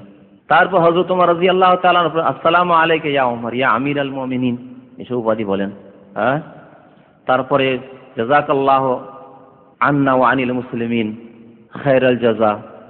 এইভাবে যদি বলেন তো ভালো কথা, যে আল্লাহ আপনাকে উত্তম প্রতিদান দান করুন, আল্লাহ রাজি হয়ে যাক আপনার ওপর, আল্লাহ আপনাকে রাজি করে দিক, রাদিয়াল্লাহু আনহু, আল্লাহ আপনার উপর রাজি হয়ে যাক। এই শব্দগুলি বলা ভালো। হযরত আব্দুল্লাহ বিন ওমর রাদিয়াল্লাহু তাআলা আনহুমা এইরকম করতেন। হাদিসে রয়েছে যে তিনি যখন বাইরে থেকে আসতেন সফর থেকে, তখন কি করতেন? ইযা সাল্লামা আলা রাসূলিল্লাহ সাল্লাল্লাহু আলাইহি ওয়াসাল্লাম ওয়া সাহিবাইহি, রাসূলুল্লাহ সাল্লাল্লাহু আলাইহি ওয়াসাল্লাম এবং রাসূলুল্লাহ সাল্লাল্লাহু আলাইহি ওয়াসাল্লামের দুই সাথী আবু বকর এবং ওমর রাদিয়াল্লাহু আনহুমার উপর যখন সালাম পেশ করতেন, তিনি তখন কি বলতেন? আসসালামু আলাইকা ইয়া রাসূলুল্লাহ। সংক্ষেপে তিনি বলতেন, হে আল্লাহর রাসূল, আপনার উপর সালাম হোক। আসসালামু আলাইকা ইয়া আবু বকর, হে আবু বকর, আপনার উপর সালাম হোক। আসসালামু আলাইকা ইয়া আবাতা, হে আব্বা, আপনার উপর সালাম হোক। যে তার আব্বা, তখন তিনি বলতেন আসসালামু আলাইকা ইয়া আবাতা, হে আমার আব্বা, আপনার উপর সালাম নাযিল হোক। তারপরে সেখান থেকে ফিরে যেতেন, দীর্ঘক্ষণ দাঁড়িয়ে থাকতেন। এই যে এক শ্রেণীর লোকেরা কি করে? দাঁড়িয়েই থাকে। লোকেরা আসতে আছে আর দাঁড়িয়ে আছে, তাহলে এক তো হাদিস বিরোধী কাজ করলো, সুন্নত বিরোধী কাজ করলো, সেখানে দাঁড়িয়ে থাকা সুন্নতের খেলাফ। উপরন্তু মানুষকে কষ্ট, যারা আসছে তাদের জন্য কষ্টের কারণ হলো। যারা লোক আসতেই আছে আর আপনি ওখানে দাঁড়িয়ে থাকবেন, জায়গা পাবে কোথায়? কতটা জায়গা সেখানে আছে। তারপর উপরন্তু আরো বিদআত কি করে, যে তারা কবরকে সামনে করলে কিবলা কোন দিকে হয়ে যায়? কিবলা পিছনে হয়ে যায়। কিবলা পিছনে, কবর এইদিকে, কিবলা এইদিকে। তাহলে এখানে দাঁড়িয়ে আপনি যদি দোয়া করা শুরু করেন নিজের জন্য, একটু সুন্নতের খেলাফ, যে আপনি কিবলামুখী না হয়ে কবরমুখী হয়ে দোয়া করলেন, কিবলা পিছনে করে দোয়া করতেন। কার কাছে দোয়া করছেন আপনি? আল্লাহর কাছে নয়। আল্লাহর কাছে দোয়া করলে আল্লাহর দিকে ফিরে যান, আল্লাহর কিবলার দিকে ফিরে যান, দিয়ে দোয়া করেন। এই জন্য সুন্নত তরিকা হচ্ছে যদি দোয়া করতে হয়, আর এই আকীদা নিয়ে নয় যে কবরের কাছে যদি নিজের জন্য দোয়া করি তো বেশি দোয়া কবুল হবে। বিদআতি আকীদা। কবরের সাথে দোয়ার কোনো সম্পর্ক নেই। দোয়ার সম্পর্ক, আপনার দোয়ার সম্পর্ক আল্লাহ রাব্বুল আলামিনের সাথে, আপনার দোয়ার সম্পর্ক। তো এইভাবে দোয়া করতে হবে। দোয়া করতে হলে ফিরে গিয়ে কিবলামুখী হয়ে দোয়া করতে হবে, বা অন্য দূরে গিয়ে বসে যান, বসে গিয়ে আপনি দোয়া করেন আল্লাহর কাছে। কিন্তু আপনি কবর সামনে করে দোয়া করবেন বা দীর্ঘক্ষণ দাঁড়িয়ে থাকবেন, অন্যদের কষ্ট দেবেন, নিজের সুন্নতের খেলাফ বিদাতি কাজ করবেন, এইসব কাজ করা ঠিক নয়। এই কবর জিয়ারত পুরুষদের জন্য শুধু সুন্নত, পুরুষদের জন্য সুন্নত, মহিলাদের ক্ষেত্রে জিয়ারত নেই। যদি ব্যাপারটি নিয়ে দ্বিমত আছে, কেউ কেউ বলেছেন যে কোনো সময় যেতে পারে, কিন্তু নবী করিম সাল্লাল্লাহু আলাইহি ওয়াসাল্লাম মহিলাদের উপর যেহেতু লানত করেছেন, সেজন্য সতর্কতা অবলম্বন করে মহিলাদের কবর জিয়ারত না করাই উচিত, মহিলাদের কবর জিয়ারত না করাই উচিত। এর পেছনে অনেক হিকমত আছে। মহিলা সাধারণত তাদের অন্তর নরম খুব হয়, মোমের মতো অন্তর। মহিলাদেরকে এই জন্য পুরুষরা চট করে ধোকা দিয়ে দিতে পারে, কত ধোকা দিয়ে তাদের ওপর তাদের নির্যাতন করে থাকে এই ফাসেক পুরুষরা, তো আল্লাহ পাকই জানেন। তো মহিলাদের অন্তর খুব দুর্বল, যার ফলে মহিলারা হতে পারে গিয়ে সেখানে মহিলারা না যায়, এটাই ভালো। তবে মহিলারা কবর জিয়ারত করবে না, কিন্তু মহিলারা মসজিদ নববীতে নামাজ পড়া ইবাদত করার ক্ষেত্রে পুরুষের মতোই তারাও মসজিদ নববীর উদ্দেশ্যে মদিনা আসবে, এসে আল্লাহর ইবাদত করবে। আর 5 ওয়াক্ত নামাজ যথাসাধ্য মসজিদ নববীতে পড়ার চেষ্টা করবে। যারা মদিনার জিয়ারতে আসবে তারা 5 ওয়াক্ত ফরজ নামাজ মসজিদে নববীতে পড়ার চেষ্টা করবে। ফরজ নামাজ যাতে করে এমন না হয় যে মদিনার অমুক মসজিদ কিবলাতেন মসজিদ দেখতে গিয়েছিলাম, ওখানে পড়ে নিলাম, কোবা গিয়েছিলাম ফরজ নামাজ পড়লাম না, কোবাতে গিয়ে নফল নামাজ পড়েন, কিন্তু ফরজ নামাজ কোথায় পড়বেন? মসজিদে নববীতে। এই যে 1000 গুণ যে পাবেন, ওইটি কোথায় পাবেন? মসজিদে নববীতে। আপনি কিবলাতেনে গিয়ে পাবেন, এমনকি কোবায় গিয়ে পাবেন না। কোবায় গিয়ে এমন সময় যান যাতে ফরজ নামাজটা আপনি ফিরে এসে মসজিদে নববীতে পড়তে পারেন।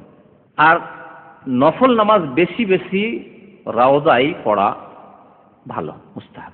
যেহেতু রওজার ফজিলত সম্পর্কে শুনলেন আর হাদিসে শোনালাম, হাদিসটি বুখারীতে রয়েছে, সুতরাং আপনি বেশি বেশি করে যতদিন মদিনায় থাকবেন যথাসাধ্য নফল নামাজগুলি রওজায় গিয়ে পড়ার চেষ্টা করবেন। ফরজ নামাজের ক্ষেত্রে কি করবেন? ফরজ নামাজের রওজায় পড়ার চেষ্টা করবেন। ফরজ নামাজের ক্ষেত্রে প্রথম কাতারগুলিকে প্রাধান্য দেবেন, সাফুল আউয়ালের চেষ্টা করবেন, প্রথম কাতার, যেহেতু প্রথম কাতারে বেশি ফজিলত রয়েছে। আর একটি কথা, মসজিদের ডান দিক উত্তম না বাম দিক উত্তম? ডান দিক উত্তম। আর রওজা ইমামের কোন দিকে রয়েছে? বাম দিকে পড়ে যায়। এটিও খেয়াল করবেন যে আপনি ইচ্ছা করে বাম দিকে কেন যাবেন আপনি। সুতরাং ফরজ নামাজগুলিকে যথাসাধ্য ডান দিকে হওয়ার চেষ্টা করবেন, এবং সামনে গিয়ে যত সামনে পারেন আপনি, যত সামনে, প্রথম কাতার না পেলেন যেখানে গিয়ে দেখছেন যে একেবারে কাতার পূর্ণ হয়ে সেখানে গিয়ে কাতার লাগান। আর সামনে কাতার খালি আছে আর সেই কাতারগুলিকে ছেড়ে দিয়ে আপনি ওই রওজাতে ফরজ নামাজ পড়ছেন, এটাও করবেন না। এটাও হচ্ছে সুন্নতের খেলাফ। প্রিয় নবী মুহাম্মদুর রাসূলুল্লাহ সাল্লাল্লাহু আলাইহি ওয়াসাল্লাম প্রথম কাতারের ফজিলত সম্পর্কে বলছেন, লাউ ইয়ালামুন নাস মা ফিন নিদায় ওয়াস সাফিল আউয়াল। যদি মানুষরা জানতো, লাউ ইয়ালামুন নাস মা ফিন নিদায় ওয়াস সাফিল আউয়াল, আযানের কি ফজিলত, ওয়াস সাফিল আউয়াল আর প্রথম কাতারের কি ফজিলত।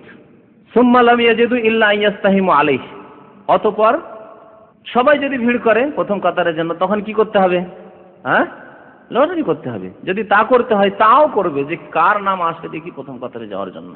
বুখারী মুসলিম শরীফের হাদিস। প্রিয় নবী মুহাম্মদুর রাসূলুল্লাহ সাল্লাল্লাহু আলাইহি ওয়াসাল্লাম বলতেন যে তাকাদ্দামু তাকাদ্দামু, তোমরা আগে বেড়ে এসো, আগে বেড়ে এসো, আর যারা পরে আসবে তারা পিছনে দাঁড়াবে। প্রিয় নবী মুহাম্মদুর রাসূলুল্লাহ আরো বলেছেন, খায়রু সুফুফুর রিজালে আউয়ালুহা ওয়া শাররুহা আখিরুহা। পুরুষদের জন্য উত্তম কাতার হচ্ছে কোন কাতার? আগের দিকের কাতারগুলি। আর খারাপ কাতার হচ্ছে পিছনের দিকের কাতার। খারাপ কাতার পিছনের কাতার কেন বলা হইল? এত ফজিলত ছুটে গেল, তার আগের কাতারের ফজিলত ছুটে গেল। 1 2 নম্বর, যদি ওই মসজিদে মহিলারাও নামাজ পড়ে তো পিছন দিকে মহিলারা থাকবে।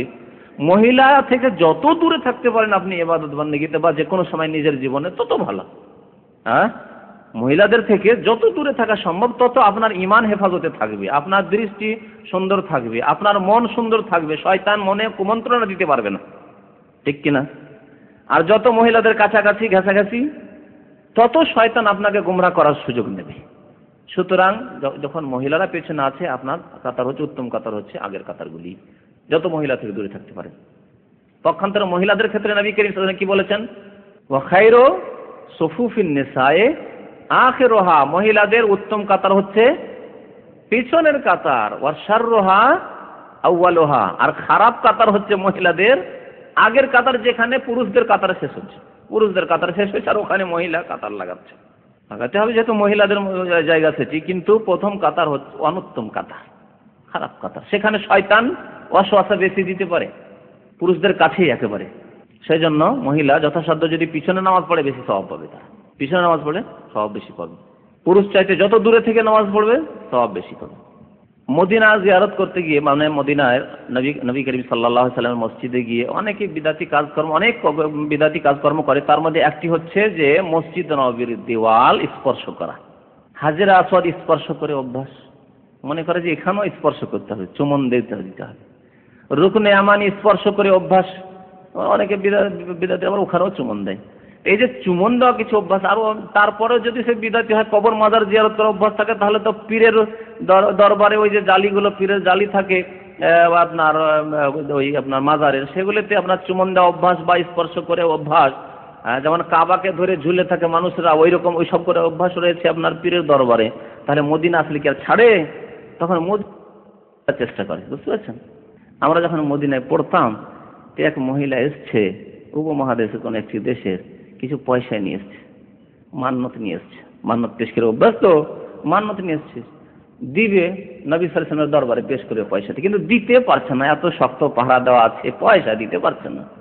তখন আমার এক ভাই ছিল বন্ধু, সে মদিনা মসজিদে সেও পড়াশোনা করতো, ও ওখানে ডিউটি করছিল, তো সে উর্দু ভাষী, তাকে বলছে যে এই যে পয়সাটি আছে একটু দিয়ে দাও। পয়সাটি তার হাতে দিয়ে দিল, পয়সাটি ওখানে দিয়ে দাও, নিজে দিতে পারলো না। তখন এইরকম বিদাতি আকীদা নিয়ে আসে। আর এক ভাই গল্প করছেন, সে নিজে ওই চিঠি পড়েছেন, এক মহিলা এসছে, চিঠি লিখে নিয়েছেন নবী সাল্লাল্লাহু আলাইহি ওয়াসাল্লামের দরবারে, 10টি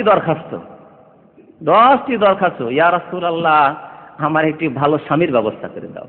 ইয়া রাসূলুল্লাহ, আমি বিয়ে পরীক্ষাটা দিয়েছি, ভালো রেজাল্টে পাশ করিয়ে দাও। কথা বুঝতে পেরেছেন? ইয়া রাসূলুল্লাহ, আমার রুজি রিজকে বরকত দাও। ইয়া রাসূলুল্লাহ, আমাকে সুসন্তান দাও। নাউযুবিল্লাহ, সব শিরক আর শিরক, শিরক না এগুলো? তো এইসব শিরক। তো এইরকম অনেক খারাপ আকীদা নিয়ে, শিরকি আকীদা নিয়ে অনেকে আসে, আর এখানে ভুল করে থাকে। নবী সাল্লাল্লাহু আলাইহি সাল্লামের যে কবর রয়েছে, যে ঘরে, যে হুজরা, সে হুজরার দেওয়াল স্পর্শ করা বা জালিগুলো স্পর্শ করা বা চুমন দেওয়ার চেষ্টা করা, সব হচ্ছে বিদাতি কাজ। আর এইভাবে শিরক শুরু হয়েছে এই উম্মতের কিছু লোকের মধ্যে। এসব জায়েজ নয়। নবী করিম সাল্লাল্লাহু আলাইহি সাল্লামের কাছে যদি কেউ চায় কিছু, জায়েজ, শিরক, শুধু নাজায়েজ নয়, শিরক। নবী সাল্লাল্লাহু আলাইহি সাল্লামের কাছে চাইলো না, মানে নিজের কিছু চাইলো না, বরং বলল যে হে নবী, আমার জন্য সুপারিশটা করবেন। ইয়া রাসূলুল্লাহ, আমার জন্য সুপারিশ করেন কাল কিয়ামতে। যদি বলে, শিরক হবে না? শিরক, সুপারিশ চাওয়া যাবে না। নবী সাল্লাল্লাহু আলাইহি সাল্লামের জীবদ্দশায় দরখাস্ত করা যেতে পারে, যখন জীবদ্দশায় ছিলেন, যে ইয়া রাসূল, আমার জন্য একটু দোয়া করে দেন, আমার জন্য দোয়া করে দেন। কিন্তু যদি নবীর কাছে এখন কে দরখাস্ত, ইয়া রাসূলুল্লাহ, আমার জন্য একটু দোয়া করে দেন আল্লাহর কাছে, করা যাবে না। যেহেতু মানুষ ইন্তেকাল করলে আমল বন্ধ হয়ে যায়, আমল বন্ধ মানে কর্ম বন্ধ হয়ে যায়, কর্ম বন্ধ, তার আর দোয়া করার সময় নেই, দোয়া করার সময় শেষ হয়ে গেছে। নবী করিম সাল্লাল্লাহু আলাইহি সাল্লামের হাদিস সহিহ মুসলিমের, ইযা মাতা ইবনু আদম ইনকাতা আনহু আমালু, যখন আদম সন্তান মারা যায়, তখন কি হয়ে যায়? তার কাজকর্ম বন্ধ হয়ে যায়। নামাজ বন্ধ হয়ে গেল, রোজা রাখা বন্ধ হয়ে গেল, হজ করা বন্ধ হয়ে গেল, যাকাত দেওয়া বন্ধ হয়ে গেল, দান খায়রাত করা বন্ধ হয়ে গেল, হইল না? তাওয়াফ করা বন্ধ হয়ে গেল, দোয়া করা বন্ধ হয়নি? দোয়া করাও বন্ধ হয়ে গেল। তাহলে আপনার জন্য কি করে দোয়া করে? বলবেন, ইয়া রাসূলুল্লাহ, আমার জন্য একটু দোয়া করে দেন। ইন্তেকাল করেছেন, মারা গেছে, আমল বন্ধ হয়ে গেছে, কর্ম বন্ধ হয়ে গেছে। না আপনাকে কিছু দিতেই পারবে, না কোনো দুনিয়ার কর্ম করতে পারবে, না পরলৌকিক কিছু কর্ম করতে পারবে। হ্যাঁ, ধর্মীয় কোনো কাজ করতে পারবে না, দুনিয়ার কোনো সাংসারিক কাজ করতে পারবে? কেউ কোনো কাজ করতে পারবে না ইন্তেকালের পরে। কবরের কাছে যে চিৎকার করেন, আমার বোঝাটা খুব ভারী হয়ে গেছে, একটু পিঠ পায়ে উঠিয়ে দেন মাথায়, আমার পারবে? হ্যাঁ, হুজুরে কিবলা, আমার বোঝাটা খুব ভারী হয়ে গেছে, উঠাতে পারছেন, একটু উঠিয়ে দেন, পারবে? দুনিয়ার কাজ না, দুনিয়ার কাজ করতে পারলো। হুজুরে কিবলা, আমার অসুখ হয়েছে, এই অসুখ কোনো ডাক্তারে ভালো করতে পারলো না, আপনি আরোগ্য দান করেন, পারবে? পারবে না। না ধর্মীয় কাজ করতে পারবে, না দুনিয়ার কোনো কাজ করতে পারবে, কোনো কাজই করতে পারবে। আর এসব কামনা করা মৃত ব্যক্তি থেকে, কবরবাসী থেকে শিরক। আচ্ছা, হাজী সাহেবেরা যে হজে আসেন, হজে এসে মদিনা আসতেই হবে হজ পুরা করার জন্য? শর্ত নাই। তো কি ওয়াজিব? কি? আগে বলেছি, হাজি হোক বা অন্য কেউ হোক, যদি তার পক্ষে সম্ভব হয়, তাহলে নবী করিম সাল্লাল্লাহু আলাইহি সাল্লামের মসজিদে পৌঁছায় ইবাদতের উদ্দেশ্যে, নামাজের উদ্দেশ্যে সুন্নাত। আচ্ছা, জি হ্যাঁ, ওইটা নিয়ত হবে। তারপর যখন চলে এসেছেন তখন কবর জিয়ারত করবেন। আর কবর জিয়ারত হজের কোনো অংশ কি? যেমন হজ করলে মেনা যেতে হবে, না হলে হজ হবে না। আরাফা যেতে হবে, না হলে হজ হবে না। মুজদালিফায় রাত্রি যাপন করতে হবে, না হলে হজ হবে না, ঠিক না? বাইতুল্লাহর তওয়াফ করতে হবে, না হলে হজ হবে না। সাফা মারওয়া সাই করতে হবে, না হলে হজ হবে না। মাথা মুন্ডন করতে হবে, এগুলি সব হজের অংশ, মানাসিকুল হজ। মদিনা আসা হজের কোনো অংশ? একজন হাজী সাহেব হজ করে প্রথম থেকে শেষ করে দিল, মদিনার সাথে কোনো সম্পর্ক আছে? নেই। তাহলে এই যে 40 ওয়াক্ত নামাজ পড়তে হবে, এটিও ঠিক নয়। মানে মদিনায় নামাজ পড়াও হজের কোনো অংশ নাই, হজের কোনো অংশ নাই। নবী সাল্লাল্লাহু আলাইহি ওয়াসাল্লামের কবর জিয়ারত করা হজের অংশ? হজের অংশ নয়। কিন্তু আমাদের দেশের কিতাবাদিতে লেখা আছে যে হাজীদের জন্য মদিনায় গিয়ে নবী করিম সাল্লাল্লাহু আলাইহি ওয়াসাল্লামের কবর জিয়ারত করা হচ্ছে ওয়াজিব। বিদাতি কিতাবাদিতে পাবেন যে হাজীদের জন্য হজের আগে বা পরে নবী সাল্লাল্লাহু আলাইহি ওয়াসাল্লামের কবর জিয়ারত করা ওয়াজিব, এসব কথাবার্তা বলা থাকে। এবং এই ক্ষেত্রে বেশ কিছু জাল হাদিস রয়েছে, জাল মানে মিথ্যা কথাবার্তা, যেগুলি নবী করিম সাল্লাল্লাহু আলাইহি ওয়াসাল্লাম থেকে প্রমাণিত নয়। এ সম্পর্কে কিছু কথা শোনাবো, যেহেতু সময় কাছে আসছে। তাহলে হজের অংশ নয়, মদিনা আসাও হজের অংশ নয়, আর কবর জিয়ারত করাও হজের অংশ নয়। কবর জিয়ারত করাও হজের অংশ নয়। মসজিদে নববীতে নামাজ পড়াও হজের অংশ নয়। হজের সম্পর্ক হচ্ছে মক্কার সাথে। মক্কায় যে কয়েকটা কাজের কথা বললাম, এসব কাজের নাম হচ্ছে হজ। আচ্ছা, কেউ যদি মদিনা নবী করিম সাল্লাল্লাহু আলাইহি সাল্লামের কবর উদ্দেশ্যে সফর করে আসে, জায়েজ? যে আমি যাচ্ছি নবীর কবরের উদ্দেশ্যে, বাংলাদেশ থেকে সফর করে, ভারত থেকে সফর করে আসছি, পাকিস্তান থেকে সফর করে আসছি, সফর কবরের উদ্দেশ্যে, নবী সাল্লাল্লাহু আলাইহি ওয়াসাল্লামের কবরের উদ্দেশ্যে, জায়েজ নয়? না জায়েজ? জায়েজ নয়। তাহলে কেউ যদি ঢাকাতে বলে আমি সিলেট শাহজালালের দরবারে যাব, বা আমি জিয়ারতে যাব সফর করে, সফর জায়েজ নয়। কবরের উদ্দেশ্যে সফর করা জায়েজ নয়। আজমিরে সফরে যাব, বাগদাদে আব্দুল কাদের জিলানীর কবরের উদ্দেশ্যে সফর করে যাব। কিছু হাজির আমাদের দেশ থেকে আসে, ওরা রাউন্ড লাগায়, হজ করলো মক্কা, মদিনা, বাগদাদ, আজমির, ঢাকা, একেবারে। কথা বলতে পারছেন? ওগুলো তো করে, কিন্তু এই মাজারগুলোকে ছেড়ে যায় না। পৃথিবীর মানে উল্লেখযোগ্য যতগুলি মাজার আছে, শিরকের আখড়া আছে, সবগুলি জিয়ারত করার পরেই যায়। হজও করলো আর হজকে ধ্বংস করে দিয়ে শিরিক করে আমল বরবাদ করে দিয়ে চলে গেল। যা করলো সব বরবাদ করে দিয়ে চলে গেল, ধ্বংস করে দিয়ে চলে গেল। আল্লাহ কি বলছেন নবীকে? ওয়ালাকাদ উহিয়া ইলাইক ওয়া ইলাল্লাযিনা মিন ক্বাবলিক লাইন আশরাকতা লা ইয়াহবাতান্না আমালুক। তোমার নিকট ওহী করা হয়েছে হে নবী, এবং তোমার পূর্বে যত নবী এসেছেন, হযরত ঈসা, মুসা, ইব্রাহিম, যত আম্বিয়া এবং রাসূল এসেছেন, সবার কাছে এই ওহী করা হয়েছে। এই বিধান সবার কাছে এসেছে যে লাইন আশরাকতা, তোমরা নবী হয়েও যদি শিরিক করো, আল্লাহর সাথে কাউকে অংশীদার করে দাও যে আমার অমুক পীর সাহেব দিতে পারবেন, নবী দিতে পারবেন, তাহলে লা ইয়াহবাতান্না আমালুক, তোমার সমস্ত আমল কি হয়ে যাবে? ধ্বংস হয়ে যাবে, বরবাদ হয়ে যাবে। ওয়ালা তাকুনান্না মিনাল খাসিরিন, এবং তুমি ক্ষতিগ্রস্তদের অন্তর্ভুক্ত হয়ে যাবে। আরেক জায়গায় আল্লাহ রাব্বুল আলামিন অনেকগুলি আম্বিয়া কিরামের আলোচনা করার পরে, নাম উল্লেখ করার পরে বলছেন ওয়ালাউ আশরাকু লাহাবিতা আনহুম মা কানু ইয়ামালুন। তারাও যদি শিরক করত, ইব্রাহিমও যদি শিরক করত, মুসাও শিরক করত, ঈসাও শিরক করত, নূহ যদি শিরক করত, ইসমাইল যদি শিরক করত, ইসহাক যদি শিরক করত, লাহাবিতা আনহুম মা কানু ইয়ামালুন, যা কিছু আমল তারা করেছিল সমস্ত আমল বরবাদ হয়ে যেত, ধ্বংস। তাহলে আপনি এই যে রাউন্ড দিলেন বড় পীরের মাজার, আজমির শরীফ আর অমুক শরীফ, এই করতে গিয়ে শিরক করলেন, আপনার হজকে বরবাদ করে দিলেন। আপনার অতীতের নামাজ সমস্ত বরবাদ, অতীতের রোজা সব বরবাদ করে, সমস্ত ধ্বংস হয়ে। সাবধান শিরক থেকে।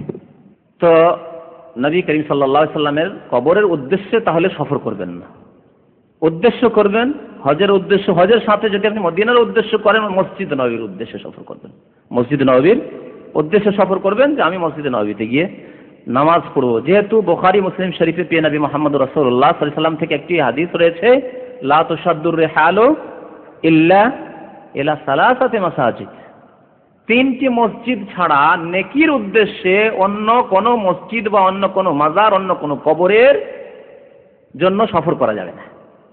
লা তুশাদ্দুর রিহাল, সফর করা যাবে না তিনটি মসজিদ ছাড়া অন্য কোন উদ্দেশ্যে। এই মসজিদগুলো কি? আল মসজিদুল হারাম, মসজিদুল হারাম কোথায় রয়েছে? মক্কা মুকাররমা। মসজিদি হাজা, আমার এই মসজিদ, নবী সাল্লাল্লাহু আলাইহি ওয়াসাল্লামের এই মসজিদ কোথায়? মদিনা মুনাওয়ারা। আল মসজিদুল আকসা, মসজিদ আকসা ফিলিস্তিনে, বাইতুল মাকদিস। কথা বুঝতে পারছেন? তিন মসজিদ ছাড়া তো বাইতুল মুকাররমের জন্য যদি সফর করে, বাড়ি হচ্ছে রাজশাহী, যায় বাইতুল মুকাররমে নামাজটা পড়ে আসবো, ঈদটা পড়ে আসবো বা জুমাটা পড়ে আসবো, বেশি সওয়াব হবে। ঠিক নয়? আপনার এলাকাতেই পড়েন আপনি, তাহলে যদি মসজিদের জন্য এইরকম নেকির উদ্দেশ্যে সফর না করা যায়, কাজে এসছেন ঢাকায়, কাজও হবে, চলে বাইতুল মুকাররমে নামাজটা পড়ে আসবে, সেটি আলাদা কথা। কিন্তু আপনি শুধু এই উদ্দেশ্যে যে আমি অমুক মসজিদে গিয়ে নামাজটা পড়ে আসবো না, যদি মসজিদের উদ্দেশ্যে সফর না থাকে তাহলে কবর মাজারের উদ্দেশ্যে আর কোনো সফর আছে? ইসলামী কোনো সফর নেই। না বিদআতি ইমাম থেকে বাঁচার জন্য, যে বিদআতি ইমাম সে বিদআত করে, তার সেজন্য কোরআন এবং হাদিসের যারা অনুসারী তাদের পিছনে নামাজ পড়ার জন্য যদি একটু বাঁচার চেষ্টা করে, সেটা আলাদা কথা। তারপরে যদি তার বিদআত হালকা বিদআত হয়, শিরক না থাকে, তাহলে বিদআতের পিছনে আপনার নামাজ হয়ে যাবে। তবে কাছাকাছি সে মসজিদ, এমন নয় যে একটা মসজিদকে অনাবাদ করে দিয়ে চলে যাবেন। শর্ত হচ্ছে সেই মসজিদে যাতে শিরক না হয়, সেই মসজিদে কবর না থাকে। অনেক মসজিদ আমাদের সে কবর আছে ভিতরে, কবর না থাকে, কবরওয়ালা মসজিদে নামাজ হবে না এইভাবে। আর সেই মসজিদের ইমাম যাতে এরকম না করে, আমি এক মসজিদে আমার জীবনে একবার ঘটেছে, তারপরে তওবা করেছি ওই মসজিদে ঢুকা, মসজিদে গেছি, এই কবর পূজারীরা মোনাজাত শুরু করেছে, সালাম ফেরার পরে মোনাজাতে বলছে ইয়া গাউসে আজম মাদাদ, ইয়া গাউসে আজম শাইয়ান লিল্লাহ, ইয়া আব্দুল কাদের জিলানী শাইয়ান লিল্লাহ, নাউযুবিল্লাহ। যদি এই বলে তাহলে আমার সারা জীবনের নামাজ বরবাদ হয়ে গেল ওর সাথে মোনাজাত করে, হবে কি হবে না বলেন? যদি মোনাজাত করে কেউ যদি তার সাথে, হ্যাঁ, তাহলে এইরকম ইমামদের পিছনে নামাজ জায়েজ হবে না। যারা কবর মাজার নিয়ে ব্যবসা করছে এবং কবর মাজারকে সেজদা করে, কবরওয়ালার কাছে যারা এইভাবে দোয়া করে, কি বুঝলেন? ইয়া গাউসে আজম মাদাদ মানে হে আব্দুল কাদের জিলানী মহান উদ্ধারকারী, মদত করুন, সাহায্য করুন। শিরক না? এর চাইতে বড় শিরক আর কি হয়? শিরক আকবার। সুতরাং এদের থেকে সাবধান। বাকি কথা হলো যে আপনাকে নামাজ কাছের মসজিদে পড়াই ভালো, যে মসজিদ আবাদ করবেন। না হলে হয়তো এমনও মসজিদ আছে আমাদের দেশে যে ওই মসজিদে আপনি নামাজ না, আপনার আজান না দিলে আজানই হয়তো হবে না, বেনামাজির সংখ্যাই বেশি। বিশেষ করে ফজর নামাজে আপনার মতো লোক নামাজ না পড়লে আর কেউ নামাজ পড়ার লোক নেই, হয়তো আজান দেওয়ারও লোক নেই। মা বাবার কবর থাকে তো না, ওই রকম সফর না করে দোয়া করেন আপনি। কোনো সময় গেলেন হয়তো, কিন্তু সফর করবেন সওয়াবের উদ্দেশ্যে, যে কবরের সফর না, এমনি দেখার জন্য মাঝে মাঝে। নবী সাল্লাল্লাহু আলাইহি ওয়াসাল্লাম যখন রাস্তায় পড়েছে, মদিনা থেকে যাচ্ছিলেন, রাস্তায় পড়লো আবওয়া নামক স্থান, তখন জিয়ারত করলেন, দেখে নিলেন। হ্যাঁ, এই কিন্তু নেকির উদ্দেশ্যে যে ওখানে গেলে নেকি হবে আমার বেশি না, দোয়া করার উদ্দেশ্য, আপনার উদ্দেশ্য দোয়া করার, দোয়া বাড়ি থেকে করলে হবে, যেখানে আছেন সেখান থেকে ওই সমান দোয়া হবে। বাকি কথা হলো যে কাজ বসতে ওই এলাকায় গেছেন, চলে গেলেন, যাই একটু আমার আব্বা বা আম্মার কবর জিয়ারত করে আসি, করে নিন, সুবিধা নেই। হ্যাঁ, মসজিদে কোবা উদ্দেশ্য করবেন না, কিন্তু মদিনায় যখন চলে এসছেন তখন মসজিদে কোবাতে নামাজ পড়বেন, মসজিদে কোবাতে নামাজ পড়বেন। যেহেতু নবী করিম সাল্লাল্লাহু আলাইহি ওয়াসাল্লাম মসজিদে কোবা প্রতি শনিবার যেতেন। কানা রাসূলুল্লাহ সাল্লাল্লাহু আলাইহি ওয়াসাল্লাম ইয়াযহাবু কোবা মাশিয়ান ইয়াউম কুল্লা সাবতিন, প্রত্যেক শনিবারে পায়ে হেঁটে নবী সাল্লাল্লাহু আলাইহি ওয়াসাল্লাম মসজিদে কোবা যেতেন। ওখানে বললাম যে ওখানে পৌঁছে যাওয়ার পরে যাবেন, দূর থেকে আপনি নিয়ত করবেন না। মসজিদে কোবার ফজিলত রয়েছে। তাছাড়া মসজিদে কোবার আরেকটি ফজিলত রয়েছে, সেটি হচ্ছে কে জানেন? 2 রাকাত নামাজ পড়লে উমরার সওয়াব পাওয়া যাবে। হাদিসে আছে মান তাতাহহারা ফি বাইতিহি, বাড়িতে ওযু করলেন বা যেখানে আপনি আছেন ওখানে ওযু করেন, ওযু করে আপনি যান মসজিদ। সুম্মা আতা মসজিদা কোবা, ফির তারপরে কি করলো? মসজিদে কোবা আসলো। ফাসাল্লা ফিহা সালাতান, তারপরে সেখানে নামাজ পড়লো। কানা কাজরে উমরাহ, তাহলে উমরার সওয়াব পেল। কিন্তু দূর থেকে আপনি নিয়ত করে আসবেন না মসজিদে কোবা। মদিনা এসেছেন, এখন মসজিদে কোবা যাবেন, মদিনা যখন চলে এসেছেন মসজিদে কোবা যাবেন, যেহেতু মসজিদে কোবার ফজিলত রয়েছে। আর নবী করিম সাল্লাল্লাহু আলাইহি ওয়াসাল্লামের কবর জিয়ারত যারা ওয়াজিব বলে, তারা যেসব জাল হাদিস পেশ করে, সেসব হাদিসের শনাক্ত করি একটু। একটি হাদিস যা তারা পেশ করে থাকে, সেই হাদিসটি রয়েছে মান হাজ্জা ওয়ালাম ইয়াজুরনি ফাকাদ জাফানি, যে ব্যক্তি হজ করলো আর আমার জিয়ারত করলো না, সে আমার ওপর কি করলো? জুলুম করলো, জাফান, আমার সাথে অসৎ ব্যবহার করলো। হাদিস জাল, শেষ করতে দেন। তারপরে দ্বিতীয় হাদিস, মান জারানি বাদা মামাতি ফাকান্নামা জারানি ফি হায়াতি, যে ব্যক্তি আমার ইন্তেকালের পরে জিয়ারত করলো, কবরে জিয়ারত করলো, সেই ব্যক্তি যেন আমার জীবদ্দশা আমার সাথে সাক্ষাৎ করলো, জিয়ারত করলো। সাহাবাদের ফজিলত হাসিল হয়ে গেল। মান জারানি বাদা মামাতি ফাকান্নামা জারানি ফি হায়াতি, আমার জীবদ্দশায় জিয়ারতের মতো সে জিয়ারত করলো। হাদিস জাল। তৃতীয় হাদিস, মান জারানি ওয়া জারা আবি ইব্রাহিম ফি আমিন ওয়াহিদ, যে ব্যক্তি আমার জিয়ারত করলো আর ওই বছরই আমার পিতা ইব্রাহিম আলাইহিস সালামের কবরে জিয়ারত করলো। আল খালিল, আল খালিলে ফিলিস্তিনে রয়েছে। আল খালিল একটা ছোট্ট শহর রয়েছে, ওখানে হযরত ইব্রাহিম আলাইহিস সালামের নামে এই আল খালিল। তো এক বছর যে জিয়ারত করলো, আমারও এবং আমার পিতা ইব্রাহিম আলাইহিস সালামের জিয়ারত করলো, সে জামিনতু লাহুল জান্নাহ, তার জন্য আমি জান্নাতের দায়িত্ব নিয়ে নিলাম। জান্নাতের দায়িত্ব নিয়ে নিলেন নবী করিম সাল্লাল্লাহু আলাইহি ওয়াসাল্লাম। জাল হাদিস। চতুর্থ হাদিস, মান যারা কবরি ওয়াজাবাত লাহু শাফাআতি, যে ব্যক্তি আমার কবর জিয়ারত করলো তার জন্য আমার সুপারিশ করা ওয়াজিব হয়ে গেল, ফরজ হয়ে গেল, যে আমি তার জন্য অবশ্যই সুপারিশ করব। এই হাদিস সবগুলি হচ্ছে জাল। এই ক্ষেত্রে শুনেন কয়েকটি ওলামাদের উক্তি, যারা হচ্ছেন হাদিসের শিরোমণি মুহাদ্দিসিন। তারা হাফেজ ইবনে হাজার রাহমাতুল্লাহ আলাইহি তালখিসুল হাবির নামক কিতাবে বলছেন, এই হাদিসগুলি বর্ণনা করার পর, যে তুরুকু হাযিহিল আহাদিস কুল্লুহা দাঈফ, এই হাদিসগুলির যতগুলি সূত্র সনদ রয়েছে সবগুলি হচ্ছে কি যায়ীফ, দুর্বল। হাফেজ ওকাইলি রহমতুল্লাহ আলাইহি বলছেন, লা ইয়াসিহু ফি হাযাল বাবে শাইউন, এই বিষয়ে কোনো একটি হাদিস সহিহ নয়, সঠিক নয়। এই বিষয়ে মানে নবী সাল্লাল্লাহু আলাইহি ওয়াসাল্লামের কবর জিয়ারতের বিষয়ে যতগুলি হাদিস পেশ করা হয় সবগুলি হাদিস কি একেবারে জাল, লা ইয়াসিহু, সহিহ নয়, শুদ্ধ নয়, সব বাতিল। ইমাম ইবনে তাইমিয়া রাহমাতুল্লাহ আলাইহি তিনি বলছেন যে কুল্লুহা মাওদুআ, ইন্নাল আহাদিসা ফি হাযাল বাব কুল্লুহা মাওদুআ, এই সম্পর্কে যতগুলি হাদিস আছে সবগুলি হচ্ছে মওদু, জাহাল হাদিস, বানাওয়াট হাদিস, তৈরিকৃত হাদিস মানুষের। সুতরাং এরপরে আর কিছু বলার অপেক্ষা করেন না। হাফেজ ইবনে হাজার রাহমাতুল্লাহ আলাইহি, যিনি একজন হাদিসের ইমাম, খাতেমাতুল হুফাজ তাকে বলা হয়। বুখারী শরীফে ভাষ্য লিখেছেন তিনি ফাতহুল বারী, 12 খণ্ডে রয়েছে, 12টি ভলিউমে রয়েছে, প্রচুর কিতাবাদি তিনি লিখেছেন। তার এই কিতাব, একটি কিতাবের নাম হচ্ছে আত-তালখিসুল হাবির। সেই কিতাবে তিনি বলছেন যে এই হাদিসগুলি যতগুলি সূত্র আছে সবগুলি দুর্বল। ইমাম ওকাইলির কথা শুনলেন, বলছে এই বিষয়ে কোনো একটি হাদিসও সহিহ নেই, একটি হাদিস সহিহ থাকলেই যথেষ্ট ছিল, একটি হাদিস সহিহ নেই। আর ইমাম ইবনে তাইমিয়া শাইখুল ইসলাম রাহমাতুল্লাহ আলাইহি বলছেন যে এই বিষয়ে সমস্ত হাদিসগুলি হচ্ছে মওদু, জাল। সুতরাং এতটুকু যথেষ্ট আমাদের জন্য যে আমরা আর এই বিভ্রান্তিতে থাকবো না যে নবী সাল্লাল্লাহু আলাইহি ওয়াসাল্লামের কবর জিয়ারত করা ওয়াজিব হাজীদের জন্য। আর যদি কেউ যদি মদিনা না আসে, তার হজকে দুর্বল হজ মনে করা হয়। আমাদের দেশে কোনো এক হাজী চলে গেছিল, এই মদিনা আসতে পারেনি, চলে গেছে, অসুস্থ হয়ে গেছিল, মদিনায় আসেনি, বলছে তোমার হজই হয়নি, হজ হয়নি, মদিনা যাওনি, হজ হয়নি তোমার। মসজিদে কুবা সম্পর্কে শোনানো হয়ে গেছে। এখন বাকি আছে, যখন আপনি মদিনা এসছেন তখন যে বাকির কবরস্থান রয়েছে, যেখানে অসংখ্য সাহাবায়ে কেরামদের কবর রয়েছে, তাবেঈনদের কবর রয়েছে, ইমাম মালিকের কবর রয়েছে, আল্লাহর নেক বান্দাদের কবর রয়েছে, হযরত উসমান রাদিয়াল্লাহু তাআলা আনহু তৃতীয় খলিফা, তার কবর রয়েছে। তো এখানে আপনি কি করবেন, এসে কবরবাসীদের ওপর কবরস্থানে সালাম পড়বেন, সালাম পড়বেন। আমাদের দেশে এই বাকিকে জান্নাতুল বাকি বলে, এও একটি বেদাতি পরিভাষা। যেমন ওই যে কবরের ক্ষেত্রে শোনালাম একটু আগে না, তেমনি কবরস্থানের ক্ষেত্রেও বিদাতি পরিভাষা আছে। মানে আমাদের দেশের কবরস্থানগুলো বা অন্য কবরস্থান, দাম্মামের কবরস্থানকে কেউ জান্নাত বলছে, জান্নাতুল দাম্মাম। কেন বলে না জান্নাতুল দাম্মাম? হ্যাঁ, জান্নাতুল কাসিম শুনেছেন কোথাও? জান্নাতুল ঢাকা, ঢাকাতে কবরস্থান থাকলে কি বলে তোমরা জান্নাতে ঢাকা বলো, ঢাকার জান্নাত কেন? ওখানে জান্নাতবাসী নেই, ভালো মানুষের কবর নেই সেখানে? তো এই মদিনার কবরকে জান্নাতুল বাকি বলতে হবে, বাকির কবরস্থান বলবে না, মাকবারাতুল বাকি বলবে না। মাকবারা মানে কবরস্থান, তো মাকবারাতুল বাকি না বলে কি বলবে? জান্নাতুল বাকি। আর মক্কার কবরস্থানকে বলে জান্নাতুল মুআল্লা, মাকবারাতুল মুআল্লা না, জান্নাতুল মুআল্লা। শুধু মক্কা মদিনার কবরস্থান কি জান্নাত করে দিলেন কেন?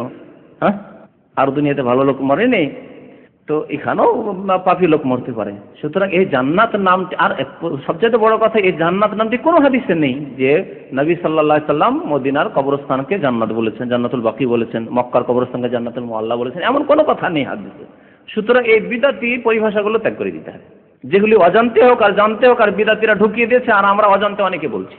হ্যাঁ, যাই হোক, শিয়াই হোক আর কবর পূজারীদের পরিভাষা হোক, ওরা কাছাকাছি, মাস্তুতো ভাই, এরা সব মাস্তুতো ভাই। তো কথা হচ্ছে যে কবর জিয়ারত করবেন, কবর জিয়ারত করবেন বাকিতে গিয়ে। তারপরে আপনার ওহদে চলে যান, সোহাদায় ওহদ, যেখানে সৈয়দুস সোহাদা হযরত হামজা রাদিয়াল্লাহু তাআলা আনহুর কবর আছে, আর আরো 70 জন সাহাবায়ে কেরাম যে শহীদ হয়েছিলেন সেখানে গিয়ে আপনি তাদের জিয়ারত করেন। যে কবর জিয়ারত করলে ঈমান তাজা হয়। নবী করিম সাল্লাল্লাহু আলাইহি ওয়াসাল্লাম উৎসাহিত করেন, জুরুল কবুরা ফাইন্নাহা তুযাক্কিরুকুমুল আখিরাহ, তোমরা কবর জিয়ারত করো, কারণ কবর জিয়ারত করলে কি হয়, পরকাল স্মরণ আসে, মরণ স্মরণ আসে। যদি হযরত হামজাকে চলে যেতে হয় কবরে, যদি এত বড় বড় ইমামদেরকে, মনীষীদেরকে কবরে চলে যেতে হয়, মাটিতে চলে গেছেন, হযরত উসমানকে কবরে যদি চলে যেতে হয়, তাহলে আমি কি, আমাকে যেতে হবে না? কি জবাব দেব এই কবরে যাওয়ার পরে? আল্লাহর ফেরেশতাদেরকে, আল্লাহ কি যে হবে আমার, পরকাল স্মরণ আসবে। অনেক কিছু দুনিয়া করলাম, দুনিয়া ছাড়ি, দুনিয়ার লোভ ছাড়ি, এখন কিছু পরকালের জন্য পাথে সঞ্চয় করি। এর জন্য উৎসাহিত হবেন, উদ্বুদ্ধ হবেন আপনি। সেই জন্য কবর জিয়ারত করতে বলা হয়েছে, জুরুল কবর, কবর জিয়ারত করো, পরকাল স্মরণ হবে। তাহলে বেশি বেশি কবর জিয়ারত করেন আপনি, কিন্তু নির্দিষ্ট সময় করে নেবেন না। যেমন আমাদের দেশে কবর জিয়ারত সম্পর্কে বেশ কিছু বিদাতি তরিকা রয়েছে। ঈদের দিনে কবর জিয়ারত করা দলে দলে, জুমার দিনে কবর জিয়ারত করা দলে দলে, এসবগুলি নেই। কোনো দিন নির্দিষ্ট না করে কবর জিয়ারত, 40 দিনে মরে যাওয়ার পর 40 দিনে জিয়ারতে যেতে হবে, বা কোরআন খানি করে বক্সাতে হবে, মানুষকে খাওয়ান দাওয়ান করাতে হবে, ফকির মিসকিনকে, ওইসব কিছু নাই। ওইসব কবরে গিয়ে তারা সূরা ফাতিহা পড়ে, তারপরে কুল পড়ে কয়েকবার করে, এগুলো করার পরে তখন দোয়া করে, এগুলোকে ফাতিহা করা বলে। সব বিদাতি তরিকা। কবরস্থানে গেলে নবী করিম সাল্লাল্লাহু আলাইহি ওয়াসাল্লাম শিখিয়েছেন যে ওখানে গিয়ে কি করবেন, দোয়া পড়বেন। আসসালামু আলাইকুম আহলাদ দিয়ারি মিনাল মুমিনিনা ওয়াল মুসলিমিন ওয়া ইন্না ইনশাআল্লাহু বিকুম লালাহিকিন নাসআলুল্লাহ লানা ওয়া লাকুমুল আফিয়া। এইভাবে দোয়া করবেন। আর তারপরে আপনি হাত তুলে মাইয়াতদের জন্য দোয়া করবেন, কবরবাসীদের জন্য দোয়া। আপনার জন্য দোয়া করলে আল্লাহর ঘরে এসে মসজিদে এসে দোয়া করবেন আপনি, আর নিজের জন্য কবরের কাছে দোয়া করতে যাবেন না। বরং কবরের কাছে যদি দোয়া করেন, কার জন্য?